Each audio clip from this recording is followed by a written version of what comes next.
Welcome to A Voice, Megan Durham. I'm so excited to have you here. I've been looking forward to this interview. How are you? I'm doing really well. It is evening here. I've got two kiddos. For any other caretakers out there who sort of have multiple parts, I'm part mom, and now I've got my sort of teacher adult hat on. Maybe, I'm not sure. Some days I have no idea what hat's on. That's part of adulting and It is. parenthood and all of that. It is. And it's almost like it sneaks up on you. You feel like you're 16 and then tomorrow you're already a parent and you go, where did all that time go? You know, they say time flies when you're having fun. And I go, dang, I don't remember having that much of a good time. Anyway, Megan, you're currently serving on the voice faculty at the University of Louisville, or do you say Louisville? You know, it's hotly debated, but here we say Louisville. Louisville. Well, Louisville. I didn't have either of those. I didn't have that in my vocabulary. Why would you? Why No. would you? Yeah. And your work as a singing voice specialist is collaborating with medical professionals to habilitate singers who have experienced vocal injury. So I would love for you to tell us about your journey and your background. What was your own vocal journey? Yeah. Thank you so much for asking. And I'll kind of name just from the beginning. I'm so thrilled to be here. And then there's a part of me that's feeling a little bit nervous for anybody listening who is perhaps also like me, who doesn't often share details of their life. And I'm quite honored to have a space because I think sharing story is so sacred, and I'm grateful. I'm so grateful for the space that you provide, and I'm grateful to anyone listening to receive a little bit of my story.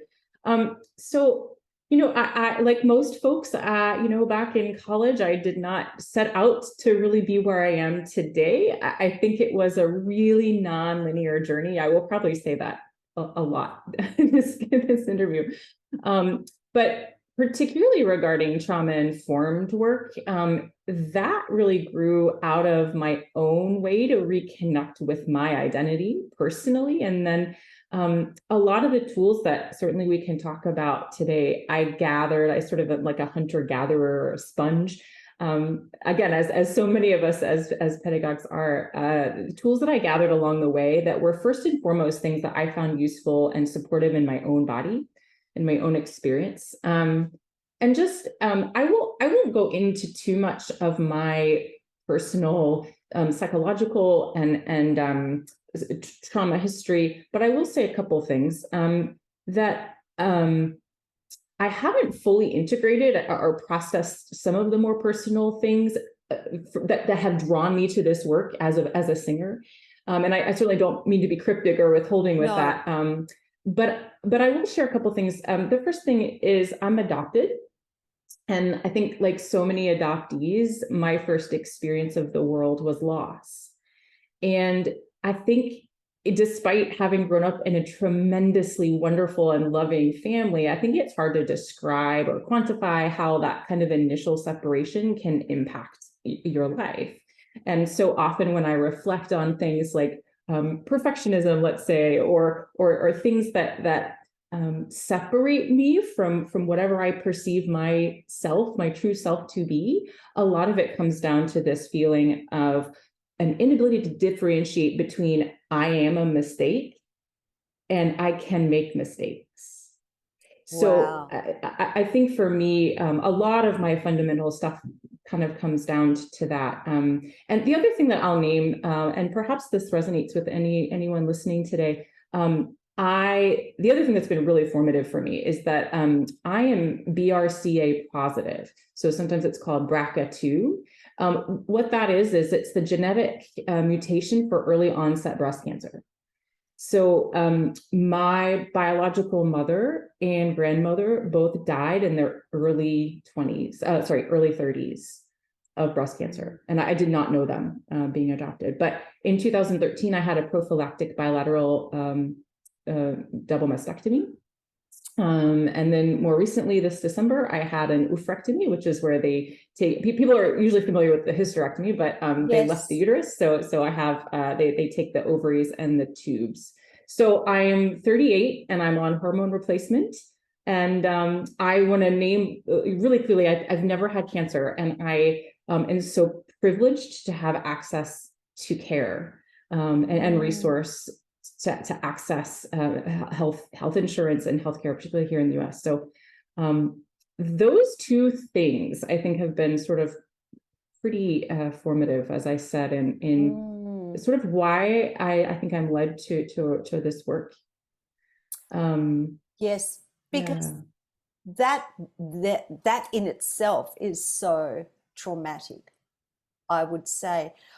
Can I ask you though, what drew you to go and be checked for that gene? Was there a reason? Did you find out something about it? Yeah, it's a good question. I did. Someone, it's a bit of a wild story that's actually continuing to unfold, which is why I'm a little bit, I won't go into too many details, but I will say, it was pretty wild. So my foster mother, it was a closed adoption, but my foster mother knew who the family was and opened the paper one day and saw an obituary. And that sparked the memory. And she said, I can't not reach out. And so she was the social worker. And so that's how I found out. I mean, it was relatively random and quite fortunate. So because we knew the family, we knew that my biological grandmother had passed of cancer. So when we found this out, and this was 20 years ago, I immediately got tested. And I think the thing that for me is important to name, not to take us too far away from that, but more importantly than like the details of my story is I have absolutely struggled with potentially overwhelming circumstance, with illness, with grief, with anxiety and depression, and at every possible potentially traumatic event in my life, I've had access to care. I have so greatly benefited from privilege. For those of you that are listening and can't see me, so I'm a white het cis woman of immense privilege here in the United States. And I think about access, for example, to genetic testing, which can be prohibitively expensive. I think about cancer death rates, particularly among BIPOC communities. Also, the trans community, particularly here in the US, is under constant attack around access to hormone therapy and gender-affirming care and life-saving medical treatment. So I think one of the biggest reasons I'm drawn to this work is because someone gave me support. And if it's possible at all for me to reciprocate that, I feel led to try. And there's always like this both and with this though, because I really try to be aware of saviorism. Again, with my privilege, that I'm really not here to save, I'm not here to save singing bodies, right? I'm not here to be someone's therapist. That's out of my scope of practice. And I can, in my humanity, in this sort of really messy way, try as best I can to share connection with those who might be in need. So. What an incredible story. You know, and thank you so much for sharing that. Oh, it's a pleasure. And I hope for anyone that go, if you have access, or if we can get you access to screening, go get screened. Wow. Yeah. Whew. I need a moment myself after that. Oh, Megan, you've been through so much, you know, and for someone who wasn't going to share, you certainly shared so much of yourself, and you didn't have to, you know, and that's you being your authentic self, but also knowing your boundaries and saying, okay, in my authenticity, I'm prepared to share this much, but I'm also not prepared to share the rest of that. So thank you. Let's take this back to singing, because this is all going to tie in. I was going to ask you, had you been through something yourself that led you on this journey to studying and training, all these auxiliary things that you've trained in, you've studied so many different ideologies and philosophies. This training is like absolutely so eclectic. There's things like movement for trauma, creative body practitioner, life force yoga, yoga voice, archetypal somatics. I mean, there's just so much. So as a singer, did you find that what you were going through and that journey you were on as a human, was that impacting your voice? And did that lead you to do this training? Or was it that you did the training and then you found that it helped your singing? That's juicy. Oh, It's sorry. like you interview people for a job. It's like you have a podcast. Well, I mean, I'm just Yeah, naturally curious. I want to know yeah, people's stories because yeah, I think in our community, it's so important to realize that everyone has a story to share. We are all yeah, human beings in yeah, this, at times, highly academic community that yeah. at times forgets that there is a person and there is a human, and our behaviors are human-like. Mm. Yes, I love it. That's such a great question. I mean, I'm gonna probably pull the both and, as I will probably do many times. That's so I fine. I think this might be a little circuitous here, but I think where my mind goes is I came to yoga. Yoga has saved me many times. And I came to it out of curiosity. I wouldn't say that I came to it completely willingly at first for many reasons. Oh, what's Yeah. this? Maybe I'll try. Mm-hmm. But I think what I was really struggling with, and I wonder again, I think maybe a lot of us, particularly in music spaces, struggle with this, is that I was constantly looking for someone outside of my body to tell me what was going on in my body. Mm. And I want to be clear because I'm also like actually a huge fan of external validation. Like I think we need I need We to all and do. accountability. Yeah, and accountability, that sort Yes, of hand we in all hand. Like we do. need that feedback. So as I dive into this, I want to like really like highlight, you know, my feelings about that too. But I think I was constantly, particularly right after graduate school. That's really when my you know, my yoga, my sort of body, let's say like um my body journey really started taking flight. And I was constantly looking for a teacher or a master teacher, a master clinician, a master a yoga guru, or you know, someone to tell me what I needed to do. And I think a lot of that stems from binary patterned thinking. So when we have been in periods of intense stress, and whether that's chronic stress or in fact PTSD, we are not given time and agency to make choices about how to respond.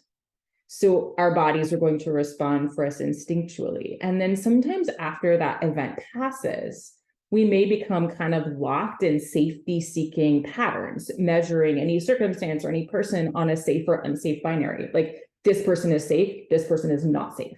And then sometimes that leads into like decision making, like this is a good decision or a bad decision, or this is pure or impure. This is on pitch. This is not on pitch. This is good singing. This is bad singing. And so Yes. everything becomes kind of lumped into a category. Oh, And yes. in order to like perpetuate that, which is really a very, very highly perfectionistic way to go. I think we're constantly seeking out these experts to help us find more of the whatever we perceive the right answer to be. So then perfectionism is sort of synonymous with answer seeking. So wildly, I think through all of this, I'm a bit of a ramble, but I think that's where I was. My headspace was very much in that binary patterning after graduate school. And then when I sort of fell into yoga, and when I fell into some of these body modalities, it was curiosity, but I started to see that there was nuance. I started to see that I was multiple. I started to see that my voice was vast, that I could hold multiple truths at my body. If my body can be two things, if my body can be both kind of inflexible and also look at this thing, this skill that I'm able to do that I couldn't do last week.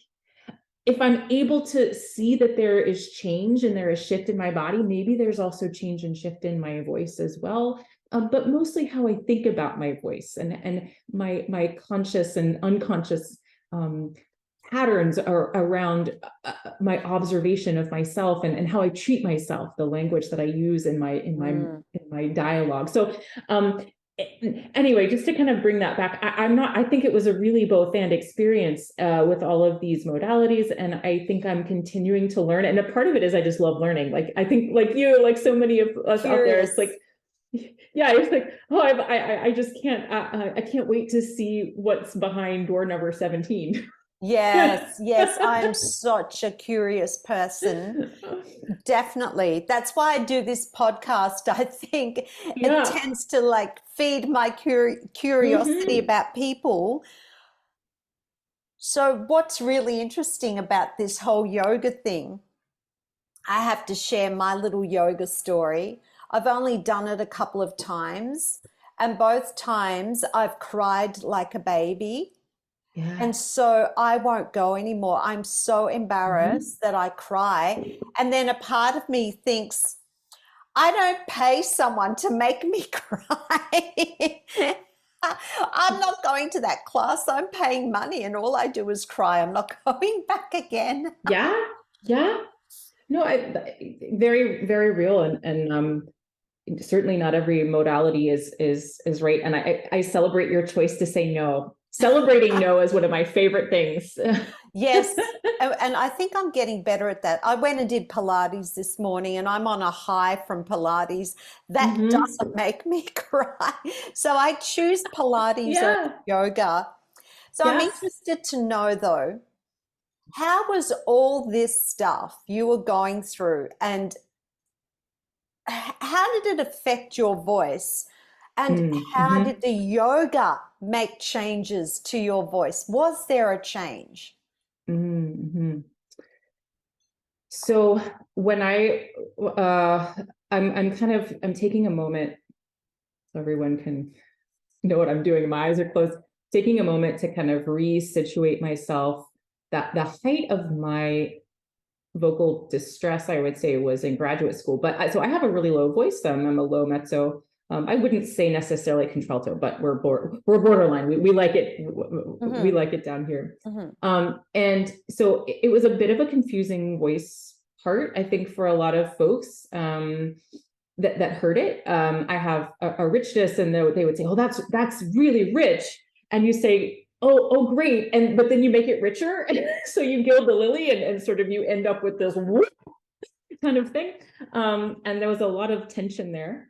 But I think when I hit grad school was really when the shoulds started. Like, my voice should be higher, my voice should be more agile, I should have all these things. And I remember distinctly, it was like I had a vice grip. I mean, it was like someone was just holding tension, incredible amounts of tension. And this was way before I really knew anything about injury. And I really hate to, I don't want to label it or diagnose it or anything, but something that I might say akin to muscle tension dysphonia, which is a bit of a catch-all diagnosis. But yes, I had an extraordinary amount of tension.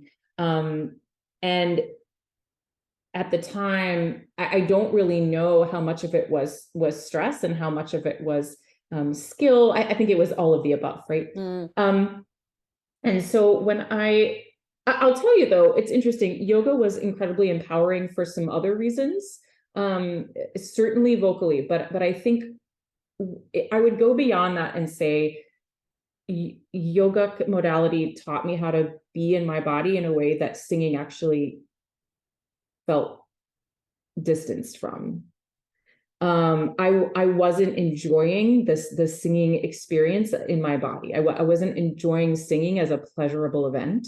Mm. And so and I will name, when I'm talking about yoga, again, as someone who is white-bodied, the yogic lineage is anytime I sort of talk about it, I think it's important to name appropriation and how the West particularly has sort of co-opted yogic tradition. And so it is part of my personal values as best I can to honor the roots of that practice as a sacred tradition. Yes.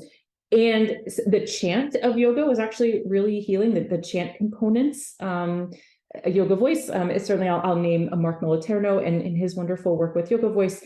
But the sacred roots of Om and using sound as a way, as a vehicle to sense into my body was really new and really different, because I hadn't been introduced to sound in that way before. And it's interesting that you mention yoga as being like a really overwhelming experience, which truly singing can be as well. And for sometimes a similar reason, one of the things we talk a lot about in trauma-informed yoga, and I'll also name trauma-sensitive mindfulness modalities, is this idea of interoception. So when we are interoceptively aware, it's just being aware of things happening inside the body. So I feel hungry, I feel my heartbeat, I feel my breath, I feel sound, I feel whatever it is we can name. But sometimes that sensation of interoception is incredibly overwhelming. We've all kind of had the experience of, I just can't go there right now. I can't think another thought. I can't have another sensation. I'm a mom of two very small children. So like, yes, plumbing the depths of my internal life isn't always what I want to do. And so I think sometimes when we invite folks into embodiment spaces, whether that's a singing space or whether that's a yogic space or any kind of movement space, being able to offer an invitation of being in the body, being embodied, however that feels accessible in the moment. And even when I use the word embodied, like, what do we mean by that? Anybody has a body is embodied. We don't have to go to Hawaii and pay $5,000 on a retreat to be embodied. Like, I have an elbow. Oh, look, I'm embodied, right? I think, again, often in wellness spaces, that idea gets really lofty. But I think it's so important to remember that embodiment is whatever kind of access is available to us at any given time, at any moment. And sometimes breathing is not accessible. Sometimes moving with our breath and creating sound is not what is needed in that moment. And that is also to be celebrated. So again, I'm on a little bit of a path here, but I just wanted to like really honor your experience with that, because I think that's a really, I think that's so real, such a real experience. Oh, yes. Oh, yes. So what I'm hearing from you, and maybe you haven't thought about this, but you talked about perfectionism before, and this idea of perfectionism, this binary system when you were singing, where something's wrong or right, it sounds beautiful or not, it is correct or not. So it's this constant feeling judged, whether that's coming from within you judging yourself, or someone else judging you. And then you find yourself in a yoga studio and you're creating this Om sound and you feel liberated. Do you think perhaps it's because there is no judgment in that? And the voice is 100% free, and it's not wrong and it's not right. It's not beautiful or not. It's not all this self-criticism, all this external criticism. All of a sudden, it is your sound to own, no matter what that sound is. Yes, I do. I think that's so beautifully said. I don't know that I have much to add other than I'm doing hands here. And I think being able to choose, like I can choose what pitch to come on. And I don't even have, I can change pitch. I can bend the pitch. There's like no pitch. I can have any number of vocal characteristics in the sound. I can make it breathy. I can make it dull. I can make it really bright. I can, there's no way except whatever I choose. And I think at first that can be very scary when we've never had choice and all of a sudden that's introduced. That in itself, I think, is very overwhelming, because not having to choose and not having that, it can in some ways be a safety scaffolding of allowing someone else to choose for us. So yes, and imagine if we as teachers let go of all those shackles. As teachers, we have a student in front of us. We let go of that master apprentice, that binary system of teaching, and we allow for that playfulness and that liberation of voice within our studios. What an impact that has on our students. And isn't that student-centered learning essentially? I mean, I do that within my own teaching studio, where I allow for playfulness. I allow for exploration. I always say to my students, there's no wrong or right here. Let's just see what happens. Let's just give this a go. And the other thing is, like, how many of our students look at us and they go, was that okay? And I always say to my students, no, it's not about me. This is your story to share, your story to tell. So you tell me what felt really good in that moment, and what do you feel you were challenged by in that moment? This is you.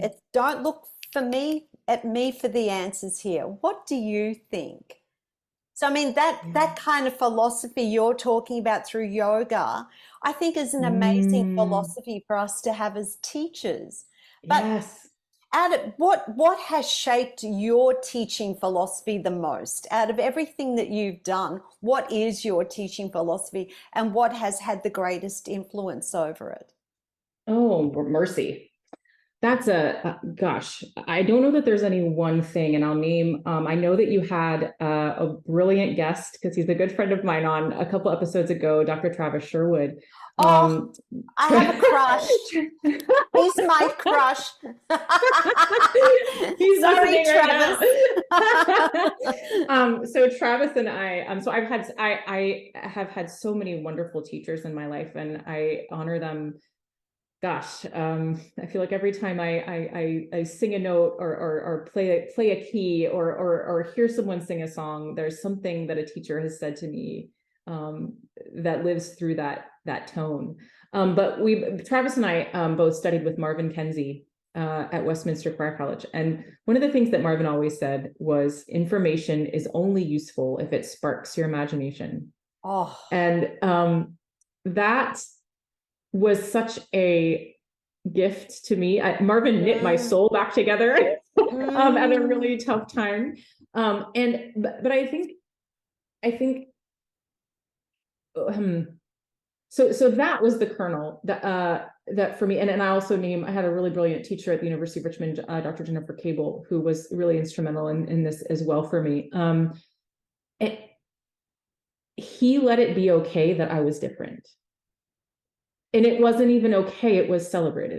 It wasn't, oh, you've got, your voice is, oh, you've got a really interesting voice. That's it wasn't, it was what a celebratory thing. I'm so glad my maiden name was Smith, and I used to walk in the studio and he said, it's the Smith sound coming into the studio. He just had this way of inviting you in, but honoring your dignity as a human. Not just a singer, but as a human. And this idea of dignity really stuck with me, and that's not a word that he used, but it's just, that's how I felt walking into that space, that for one of the first times, particularly in grad school, that I felt that.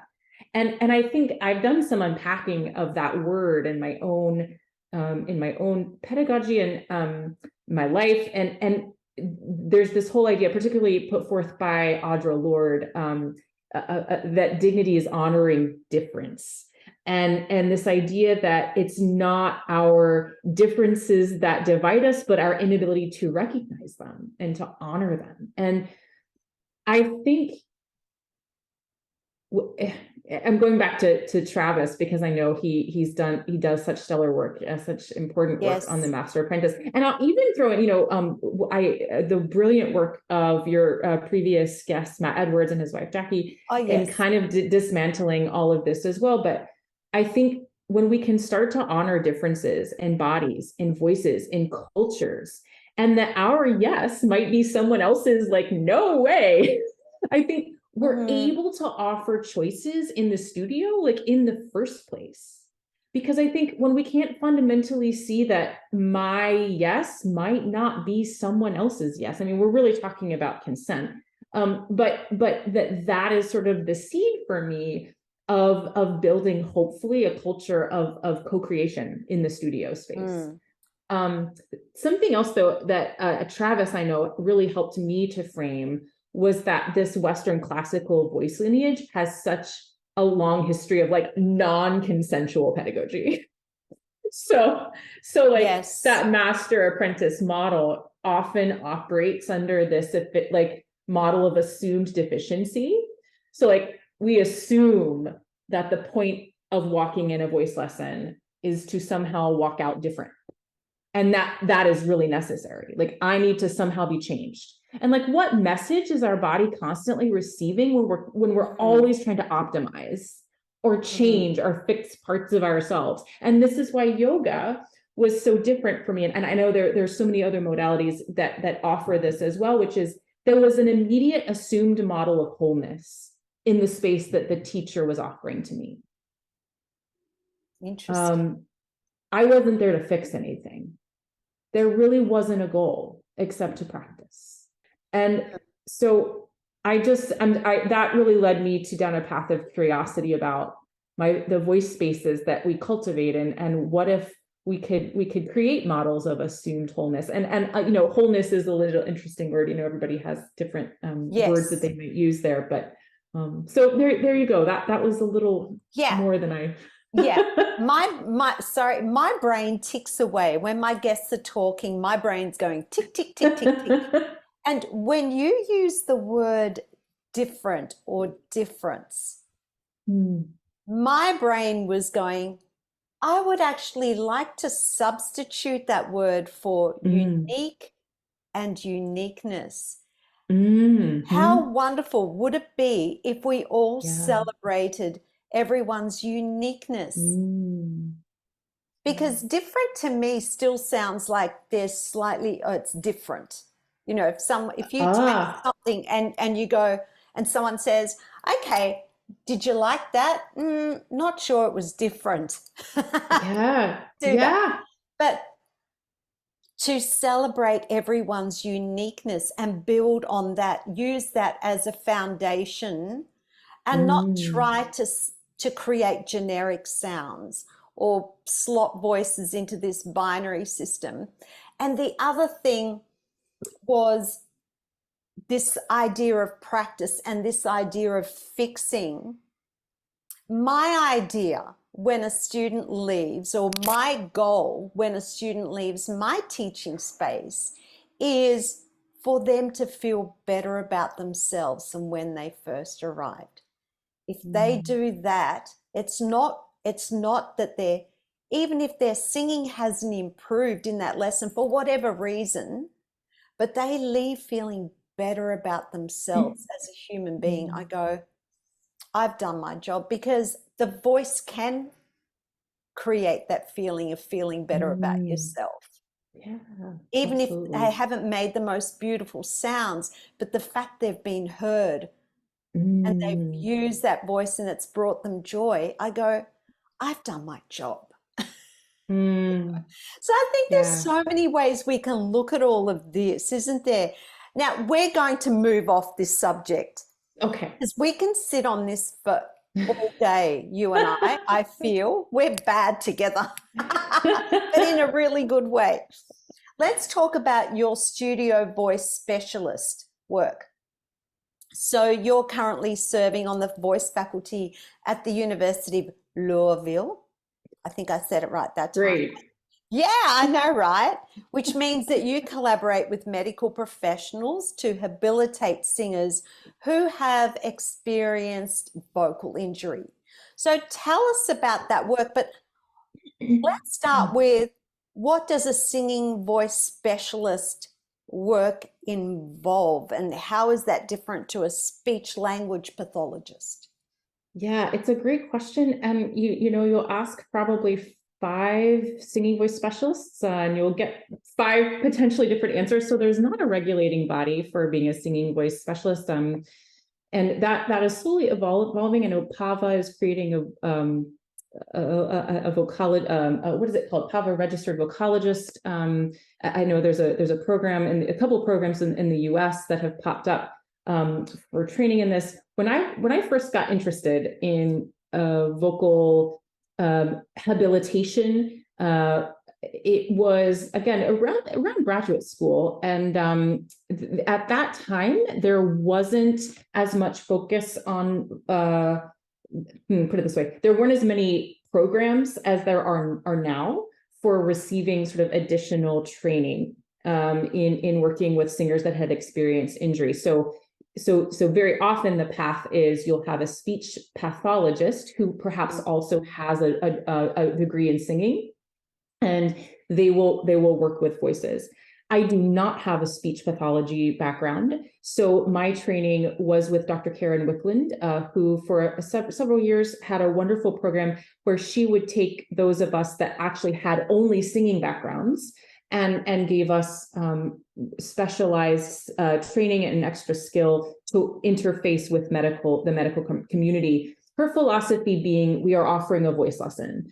We're not offering therapy. We're not giving them necessarily rehabilitation. We're not giving them sort of new skill. We're well, in a way we are, but the semantics of it can be a little bit tricky when you're working with this. But the idea is we're habilitating rather than rehabilitating in a sort of a therapeutic sense. We're not offering that. So it is sort of a specialized way of working with singing voices in communication with a medical team.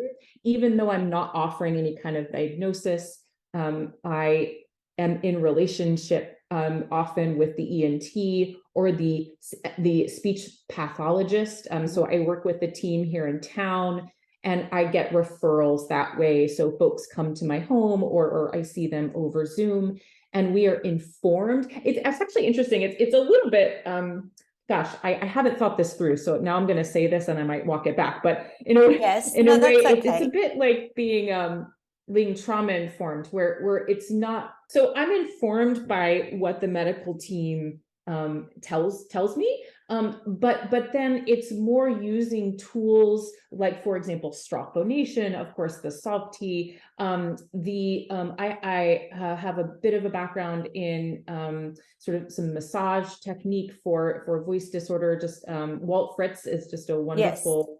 Yes, a really brilliant practitioner. We're all sort of Walt Fritz. Yes, we've had him on the show. Much. Everyone, go back. Don't just listen to Travis Sherwood. Go back and listen to Walt Fritz too. Just really tremendous. So I feel like I've been a sponge, not only for teachers and folks that have shared their knowledge with habilitation, but also certainly using tools from yoga to manage muscle tension and to manage things like one of the things actually I see quite often is the folks that have been diagnosed with a voice injury that then also have sort of some underlying stress, particularly depression and anxiety, either around their voice care situation or something that potentially in their life has led to having a voice disorder. There's actually a lot of really interesting research about the impact of childhood trauma and adult voice disorder. My friend and colleague Elisa Monti is doing some really fascinating research there. I won't speak more to that because that's not my area of expertise, but the intersection of how our mental health impacts voice is so vast and so huge, and frankly really hard to study because there's so many things that intersect when we have mental health, and then our psychology, our physiology, our nervous system, right? So there's so many intersecting systems, not to mention the ethics involved of sort of studying trauma survivors. So it's a very sticky field, but it's an up and coming one. So a lot of the folks, I certainly use a traditional, I would say sort of traditional forms of when someone is diagnosed with something that is either hyper functioning or hypo functioning. Again, we have sort of these tactics that we can use, but I also use things that are perhaps not as traditional. For example, one of the things that I have learned in using movement for trauma is that when we've experienced stress, particularly chronic stress, breath can become incredibly inaccessible. The diaphragm may not mobilize as it would if we were in a more easeful state. And so asking that singer to breathe deeply, for example, may actually exacerbate the situation, because they're in a survival response. So you're trying to thwart their survival response, which is to run. And so breath is actually not something that I talk about a lot. I mean, it's certainly if someone wants to talk about it, we can, but I have found movement and at but we have a lot of dance party in our spaces, because I love a good dance party. Yeah, who doesn't? And moving bilaterally, particularly side to side movement, can be really impactful for allowing breath to sort of come back into a state of balance, or a state of whatever your baseline is maybe a better word, on its own. So yeah, I think okay, there's a lot I there. have questions. I have questions around that. I just want to get in my head the flow of how people come to you. So generally they are referred to you. So I know, for example, here that there are ENTs and SLPs who do their work with their clients, be it singers or not, who had a vocal pathology. And it comes to a point where they've done their job. And if it's a singer, then it's getting them back into, okay, we've done all the work. We now need to get you back into some sort of singing teacher who is going to help you in that next phase of your journey. Is that the kind of client? So it could be someone too that has had surgery for nodules, for polyps, who maybe has had vocal fold swelling. So all different types of things that they've been to see a medical practitioner, and you're kind of the last person, let's just say, for want of a better term, in the food chain, you're the last person to assist. So I'm the dessert. Hey, we make great dessert. We'd be like chocolate mousse or creme caramel. Yeah, there you go. Beautiful sorbet. Okay. So is that the kind of thing that happens? Yes, exactly. And then sometimes those folks continue to study with me, and then sometimes those folks have a teacher. And they might only come to see me for a couple sessions. I love working collaboratively with teachers. I think that's really quite fun too, because I learn so much in the process too. So it's such a co-creative way to go about providing care for someone. Yeah. And just one question with your singers. This is a sneaky question I'm popping in here. With singers who have had some kind of vocal injury, is there a discrimination between, let me reframe. Do pathologies discriminate between genres? So do you see a higher incidence between classical voice singers, musical theatre singers, or CCM singers? Not in my experience. Thank you. That was all I wanted to hear. We can move on. Actually, if I could, what I do think is also part of that is, and this is a little bit of a tangent, but what do we mean by vocal health? What do we mean by health? I think that's a really important Okay. thing to consider. Efficiency, probably. Oh, right. And I kind of even mean philosophically, like this is something I Oh, think about too, like who has access. I think sometimes we can throw around words, particularly over, there's no nuance on social media. I mean, like we're all on it and we're all like, it's a little bit sticky icky, but I think it's so important to acknowledge that even having an ENT, even being able to access SLP care, to have funds to go see a singing teacher, requires privilege. And again, I think this sort of idea of like vocal health, which is everywhere right now, which is so important, and also can feel reserved for the few in some cases. So and also it's such a nuanced conversation around like what is healthy, like what's quote unquote, I'm doing bunny quote air quotes here, yes. what sounds healthy, and Yes. it's so easy again in that master apprentice model to make assumptions about what healthy or beautiful sounds like. So anyway, that's all. We can move that, but I'm always curious about those bigger philosophical conversations when we're talking about these things. Oh, yes. I love those conversations. I'm probably a bit of a stirrer when it comes. I like to stir the pot. But that's okay. Someone's got to. So I'm guessing then that your job then as a habilitator is to change habit, create new habits and pathways to healthier vocal production.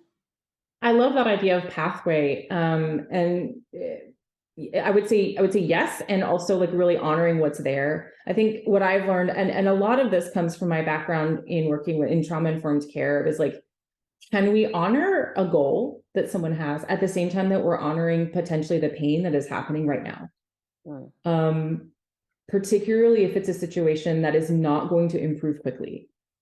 Things like just working with somebody the other day with spasmodic dysphonia is a tough one, or just you have someone with multiple situations. Chronic pain is something else that I'll name, where the goal of the session is not always to feel good, or to make an improvement, kind of like you were saying earlier, that sometimes just being able to be with someone in discomfort and just sit there for, even if it's just for a moment.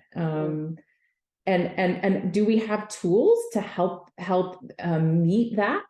And then maybe to move it a little bit, maybe not toward good, maybe toward neutral.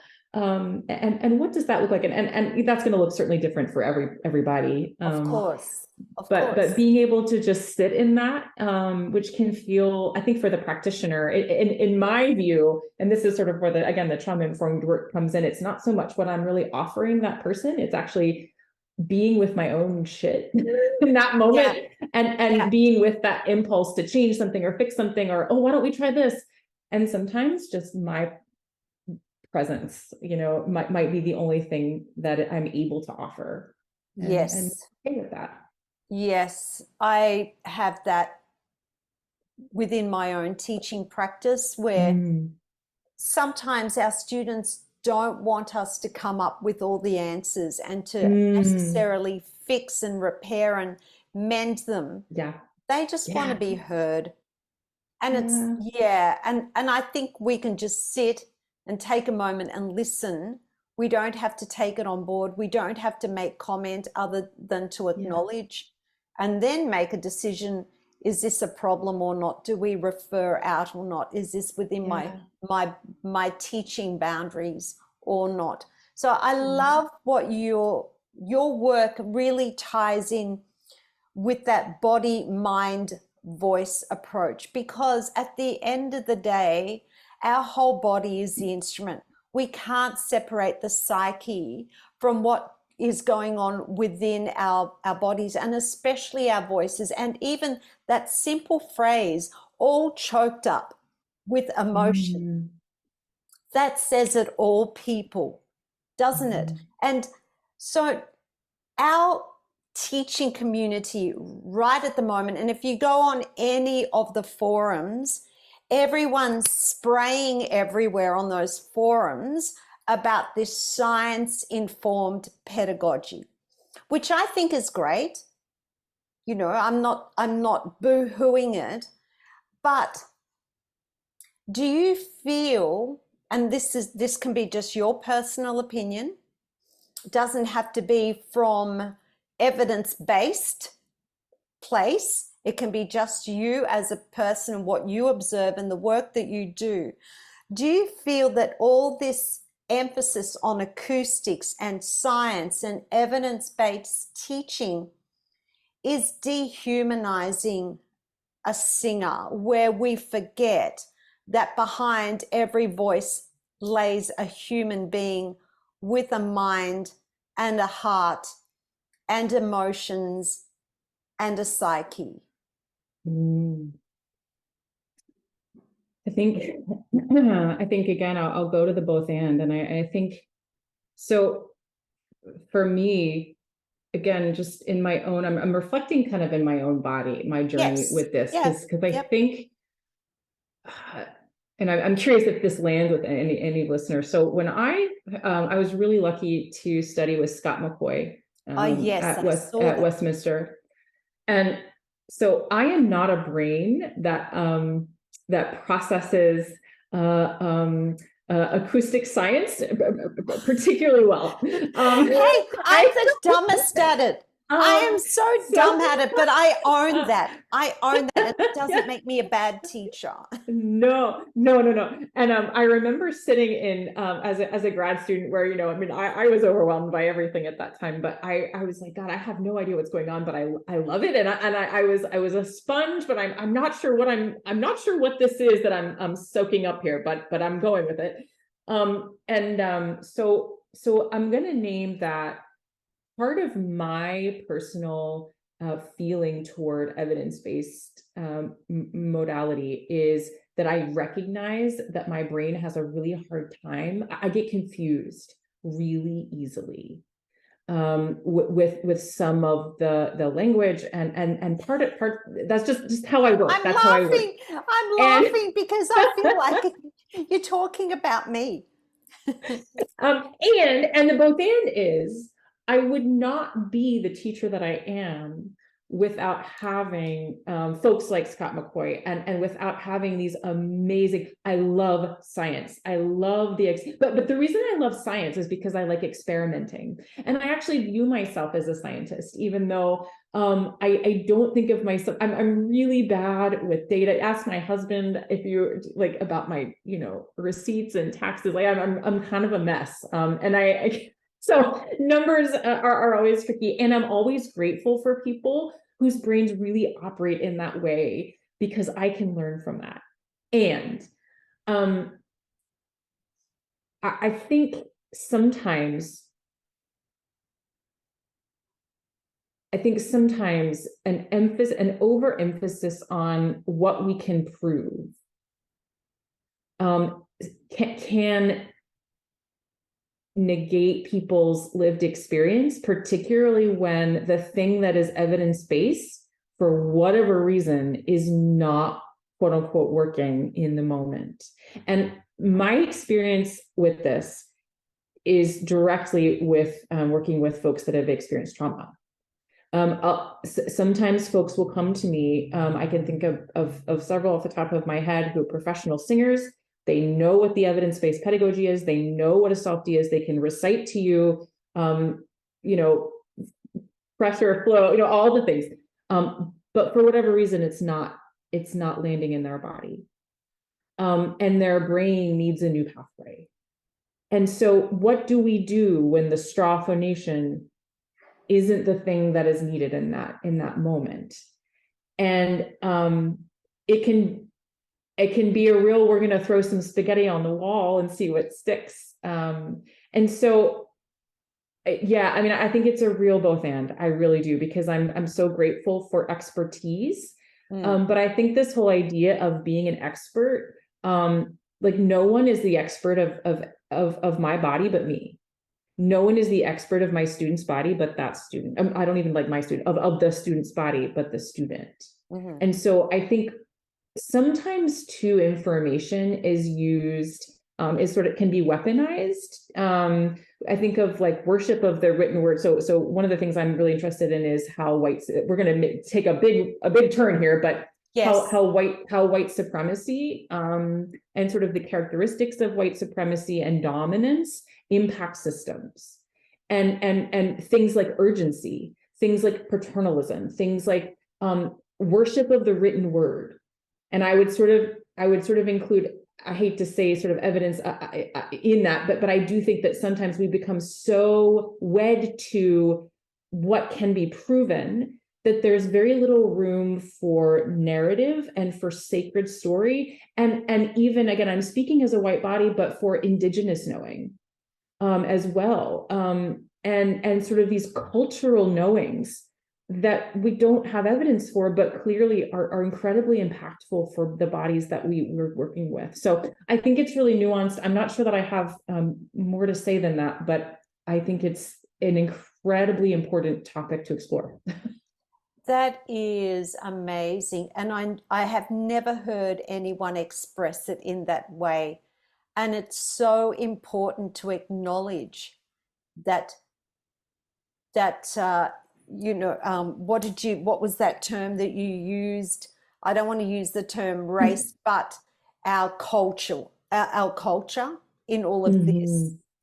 Yes, Yes. white supremacy culture is something, particularly Wow. in the United States, that we have really Yes. liberal, but Yes. it's something that Yes. we're grappling with. So Our interesting to my the hear minute. it. So interesting to hear it put that way. And someone has never, like, I've never had anyone express it in that way before. Let's dig deeper into this trauma informed teaching. What is trauma informed approaches? Like, what is trauma informed? What does it mean? Right. And Yeah. how does it apply in the voice studio? And are we talking about vocal trauma or emotional trauma or both? That's a lot of questions. Sorry. Yeah. So I'll back up and say, first of all, what is trauma? So we could, again, be here for a long time. I want to acknowledge first and foremost my experience with this, but also my imperfection with this. I am not a mental health care provider. And this is a really important framework for being trauma informed. So being trauma informed, gosh, I wish I could remember the author behind this quote. This is not my quote. I can get it to you and to include, but trauma informed is not trauma specific. So trauma informed care is not trauma specific care. Right. So one of the ways that I think about that is I'm in more of a habit of sharing practices than swapping stories. So stories are very sacred. If someone shares something with me in confidence, that's certainly again very very sacred. And then here in the United States, particularly if you work for a university, we have Title IX and mandatory reporting, where if someone shares something Same. with me, I might have to report that, right? So, Same. so I, but usually I really have no idea what someone's carrying in with them. I really have no idea about the story, but I can observe the body that I'm working with. And through the context of voice work, through this session that we're in together, I might have a practice, maybe a movement, perhaps a breath, perhaps a way of thinking about sound that I can offer to that singing body in the moment. And I can get a little bit more detailed with that in a moment. But just to kind of back up, there are so many definitions of trauma. Certainly, we think of a traumatic event as one that is life-threatening, causes intense fear, and jeopardizes physical and emotional safety, and that results in PTSD. Something else that I think is really important to name is that not everything that is difficult is traumatic. Yes. I think the word gets thrown around a lot. It And does. I know I can tend to be a little dramatic if I spill something on a white dress and go, oh my gosh, I'm so traumatized. Right. I It's mean, so we easy overuse to, it. Mm. yeah. And the word trigger, too, is another one that gets kind of tossed around. There's another great sort of framing. If there's a resource that I could name outright with this, it would be Resmaa Menakem. I can give you the name for the notes if you'd like, but Yep. Resmaa Menakem's book, he has a couple, but My Grandmother's Hands is just a really brilliant resource on trauma, how trauma impacts bodies. And there's a portion of the book where he unpacks this idea that trauma can be anything that we experience as too much, too soon, or too fast. Sort of, so it's not the event itself.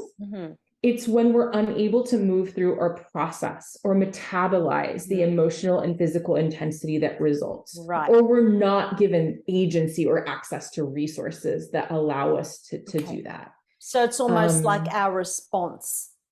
Yes, which is totally instinctual. It's out of our control. There's no there's no way that we could have gone back and made a different choice. So I think when we're unable to make choices about our bodies, choices about our voices, often that's when trauma can occur. And it can also be interpersonal and intergenerational. So there's this whole study of how trauma can be inherited, the study of epigenetics, and certainly cultural. So a lot of my work considers how like voice culture, and we kind of unpacked all this previously, but sort of voice culture, specifically Eurocentric colonial white body supremacy ideals of beauty and health and ability impacts singing bodies. So if we were to be really specific about trauma-informed care, the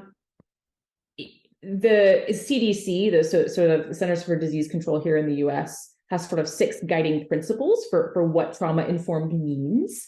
They are safety, trust, choice, empowerment, peer support, and cultural competency. I would sort of say that cultural competency and honoring identity is actually at the center of all of those, not just its own separate thing. So it's how we can integrate these into voice work. Another way to think about it, actually, I think it's also really helpful, are the 4 R's. So we think realize. So realizing that, yes, trauma is impacting folks that we work with. In fact, my colleague I mentioned, Elisa, has found that it is more likely that someone walking into a voice session or a clinical session has experienced childhood abuse than that they're left-handed. So, and we know this because, I mean, we work with bodies and they tell us their stories. And we're, you know, we live in a world that has incredible systemic oppression and violence. So realizing that this is real. Secondly, recognizing the signs, which that's a little bit tricky because we really don't, we may not have any idea what those signs might be in a person, but there are some sort of there are some things that we might be able to recognize, numbness, futility, change, you know, some sort of drastic changes in personality. Again, I'm not a therapist, so I don't want to speak too much to those. The third one is responding. So using just compassionate practices to respond to what's happening in the space, and then resisting re-traumatizing as much as we can. So those are sort of some principles that we can sort of weave into our work. Again, it's not that we are not healing folks. That's we're not offering that kind of therapeutic intervention, even though certainly music in and of itself is absolutely a healing vehicle. But I, as the practitioner, am not offering myself as a healer in that way. And for me, that's a really important boundary, is the scope of practice. That's the music facilitating anything like that. It's not me. Yes. This raises 2 questions. One is, there are those teachers who say, I just want to teach singing. I don't want to be bothered with any of this. And then, of course, we are voice teachers, we're not therapists. So how far should we go? How open-minded should we be with all this stuff? And what is our duty of care with all of this as voice teachers? And what what constitutes a boundary violation between therapist and voice teacher when it comes to trauma? Yeah. Gosh, you know, I think first of all, it can be really messy. I don't know that that's why I think a lot of people are like hands off, because it's very messy. I think sometimes there are situations where we're not clear what the boundary is. This is where I'll start. I think this work, and I mentioned this before, in my experience, being trauma informed is actually less what I'm offering to someone else. Mm-hmm. It is first and foremost, how am I being in my body? Do I know what no feels like in my body? Because if I don't, I might have a really hard time offering no as a choice. And I might have a really, really hard time receiving no from a student. So for me, the first place to start with all of this, particularly around boundaries, is what are my boundaries? Before I even like go about like offering them in a space. It's and sometimes this is called neuroception in some therapeutic spaces. It's sometimes called threat detection. Just like what it's sort of this like unconscious feeling, the spidey sense, right, that we get in our bodies when it is safe enough to connect with someone, or it's like whoa, like this, or an idea, even you know, you put a piece of you know, atonal music in front of me and say sight read, and my body says, oh my God, I don't think so. Right, I look at a spectrogram and my body says, oh, I don't know about this. Right, so it's that feeling in our body. And I'm actually just curious, when I said that, is there a place in your body that you know, like, oh, that's my no? For some people, it's like the chest tightening. For other people, it's the jaw. For some people, it's the gut clenching. Do you know where that is for you? Well, I really want to laugh right now because a lot of the time the word no comes out before I've even had a chance to stop it. I'm one of those people that I think my reflex is just to verbalize what I'm thinking or feeling before I've even had a chance to stop the words. That's wonderful. Yeah, but it's not always wonderful. I just go, nah. Oh, Interesting. it's just like, oh, I just said no. Yes. So I'm curious, what about the word maybe? If it's a maybe, I usually don't say anything and I take a moment to process. Yeah, maybe is like a placeholder. Yeah. And sometimes that scares my students because they immediately go to, it must have been bad, or, oh my gosh, what she's thinking can't be good. Isn't it interesting as beings how our own stuff, our own baggage influences the way that we think? Because I had this happen on Friday where I just sat there. I don't even realize I'm doing this stuff. It's just me. Like I go, nah, yeah, no, like usually. But if I just go, the student was like, oh my gosh, I'm so sorry. That was really bad. I'm going, no, I'm actually just thinking about how to put this into words because it was really amazing, but I want to be able to tell you why. What I experienced just felt so amazing.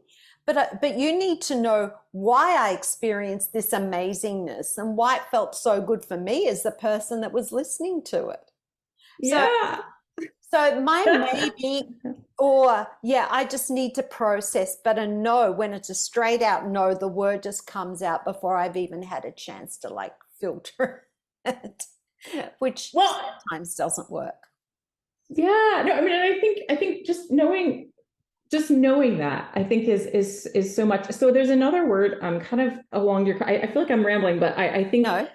I think it to kind of your question. So one of the things, there's a couple words that come up a lot in this work around these ideas of boundaries. And the first word that I'm going to name is safety, because safety, I think, is often like where our brain goes to when we're thinking about trying to create an inclusive space or, you know, whatever, trauma-informed space. And certainly in the CDC guidelines, you know, safety is the first one. The problem with safety is that it is a felt sensation. It's not something we think. Like, I don't think I'm safe. I feel that I'm safe.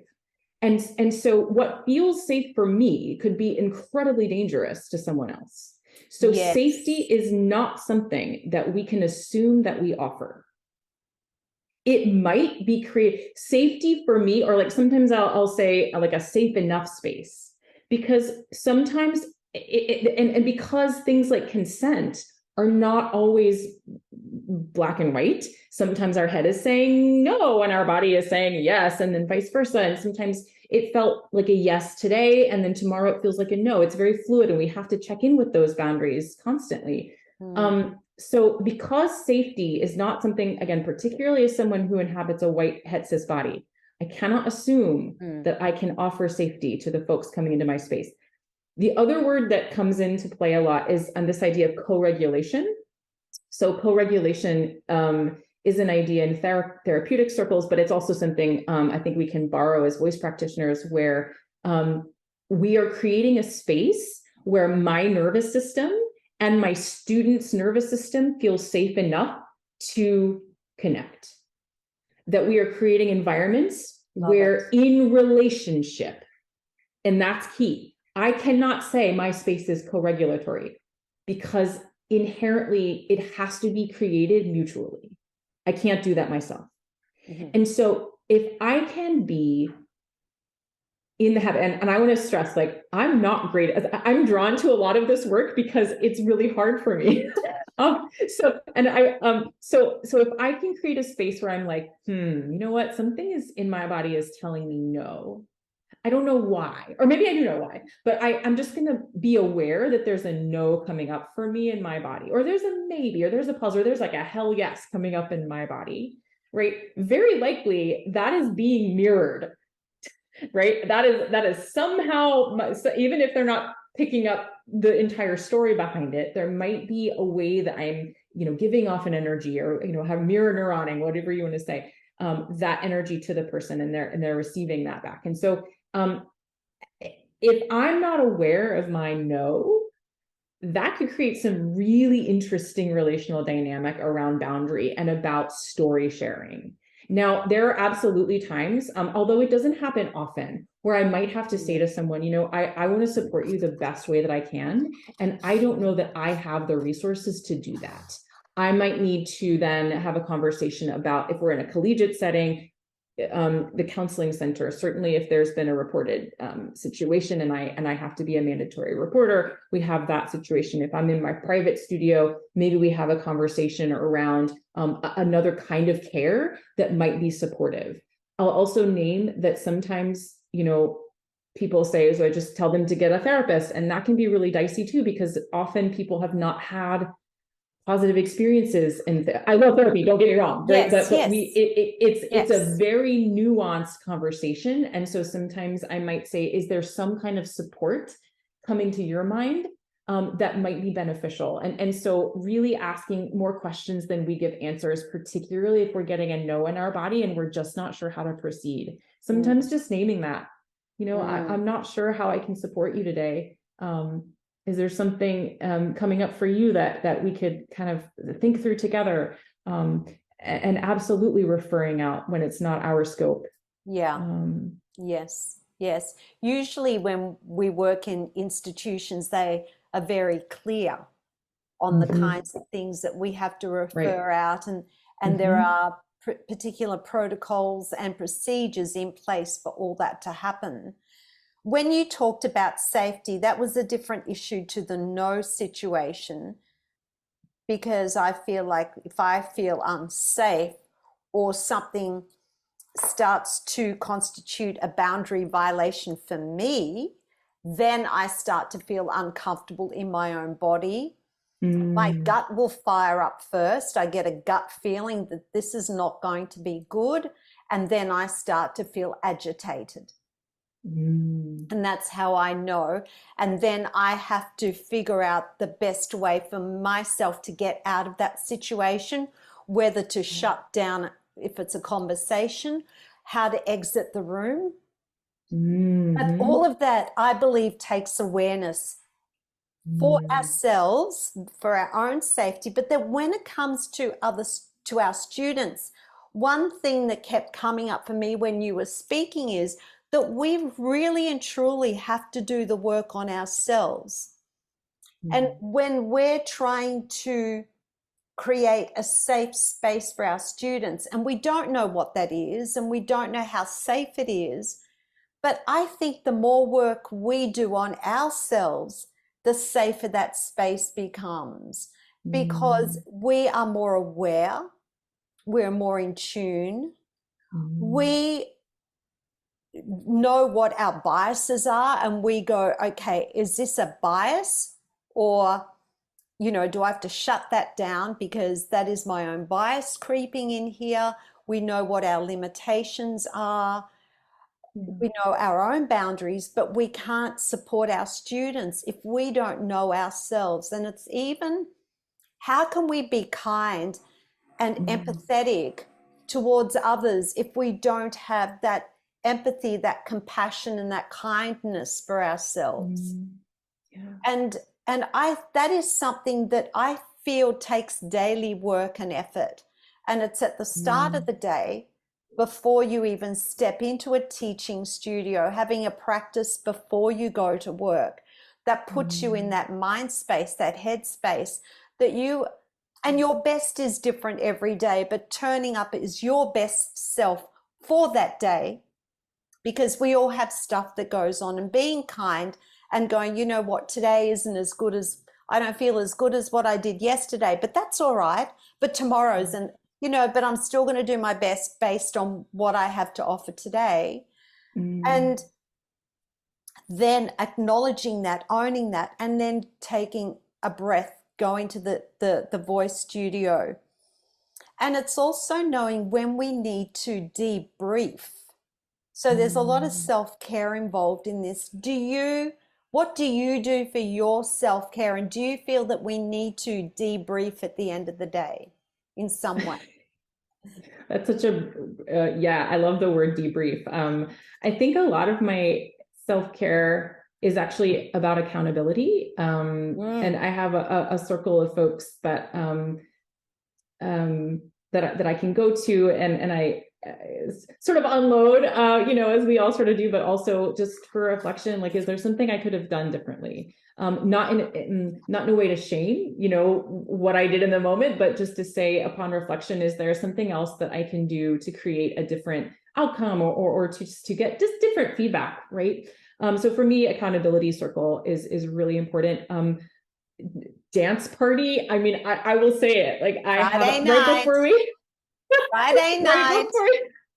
Right before we logged on, one of my favorites is "Staying Alive" by the Bee Gees. I was like getting down, and I have found dance to be really liberating and a way to reset my body. Nourishing food, and I love coffee. So I have, actually right now, I have something really cozy, and my dog is at my feet, and so just trying to find things that orient me to the present moment as best as they can. And I'll name too, like, gosh, there's so many things coming up around the idea of self-care, and like, which I celebrate. And sometimes in mental health spaces, we get really concerned about making everybody calm and like down regulating.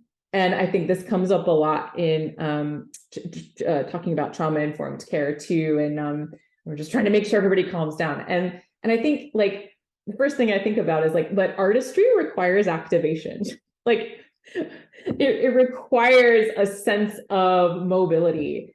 That sympathetic nervous system, which is not just fight or flight, it's giving us all kinds of really beautiful, brilliant vitality. And so one of the things that I think is important to me, working with folks that have experienced PTSD, is how can we create access to curiosity and access to vibrancy and vitality and stimulation without it becoming overwhelming? Because so often at first, and kind of, I don't want to make any assumptions about your experience in the yoga class, but because you use that as such a great example, like sometimes we go into spaces and our bodies are, like, for whatever reason, like, I don't know about this space, right? Because there is an intense feeling of over or under activity going on in the body. And so a lot of my work around practices with folks is, it's not how can we get them calm. It's not how can I get rid of my performance anxiety. It's how can I actually learn, both as a teacher and in sharing space with students, to widen my capacity to be uncomfortable. How can I widen my capacity to be a little bit in discomfort so that I can create, so that I can be more curious? Because we cannot take in more information. We cannot learn when we are in chronic states of stress and certainly PTSD or CPTSD, we cannot learn. Because certainly our body is just trying to survive. And so so much of my work is actually not, again, it's not about the trauma. It's about re-accessing pleasure and helping folks to not bypass that really painful situation that they find themselves in. And also sort of like that both and, in one hand, I'm holding that. And then I'm also holding, is there room for being curious? Is there room for messy playfulness to emerge from this? Love that. Heidi Moss would love that. Yeah, Heidi Moss is another one. Heidi, you would love what Megan just said then. She loves playful curiosity. Yeah. She talks about that all the time. We're going to start wrapping up, Megan. This has been an amazing discussion. I just love what you've been speaking about and what you've been sharing. And I really appreciate how candid you've been about your own story. You know, that was a big piece of you that you shared with our listeners. What is the greatest piece of advice you would like to share with our singing voice community?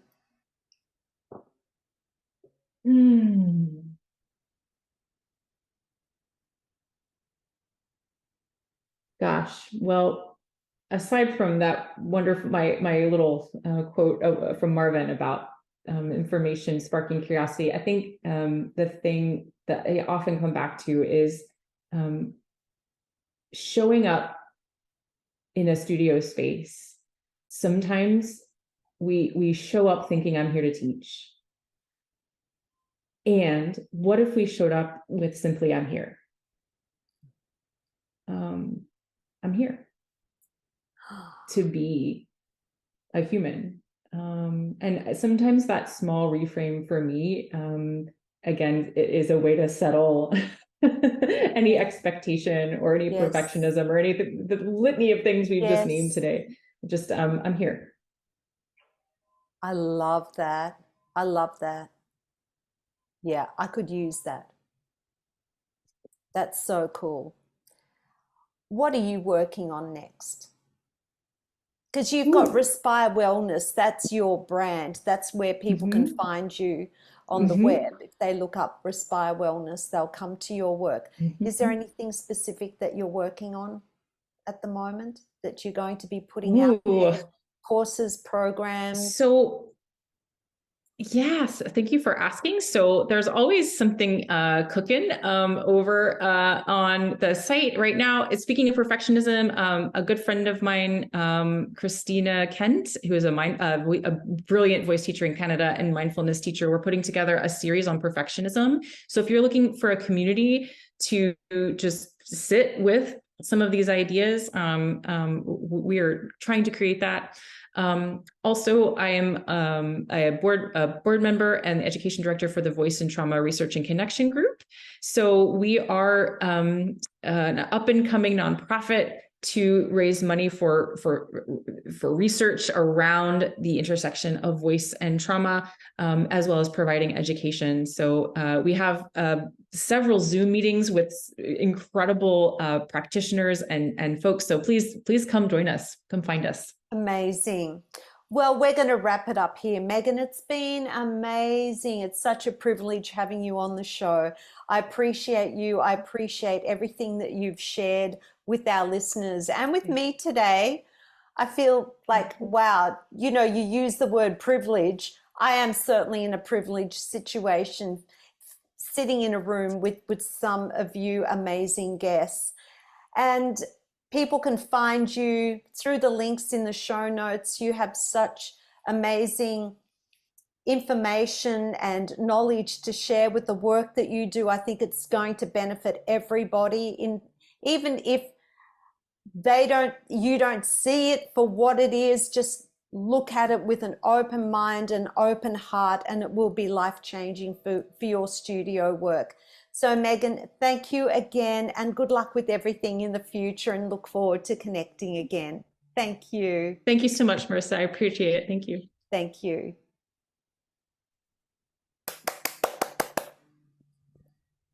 Wow, that went forever. Oh my gosh. That was amazing. That was so amazing. Oh my gosh, I could have just sat there and kept talking. There was just so much. You're so delightful. Thank you for making such a welcoming and curious space. And I get so nervous when I do these things, but with your expertise and warmth and compassion, it was just a breeze. Oh, well, look, I think it's an openness, isn't it? You know, look how much we can learn when we're open, and when we share ourselves too. It allows other people to share. When we're being honest and authentic and genuine, it creates that space for everybody. Yeah. Well, anyway, I'm so grateful for you. Oh no, thank you. So grateful for you and the work that you're doing. Thank you.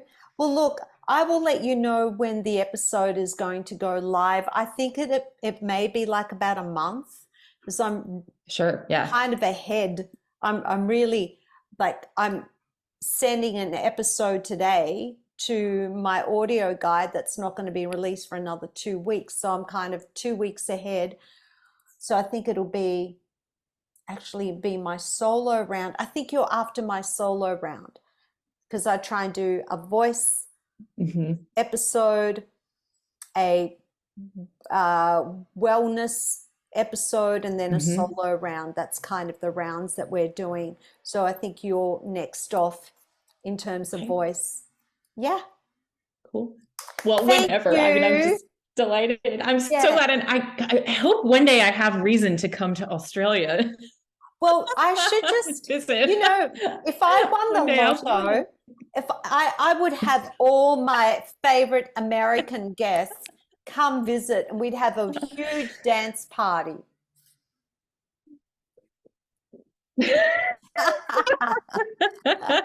All right. Thank you, Megan. You go and enjoy your family. I appreciate your time. Thank you so much. Take care. Thanks. You too. Take care. Bye-bye. Bye.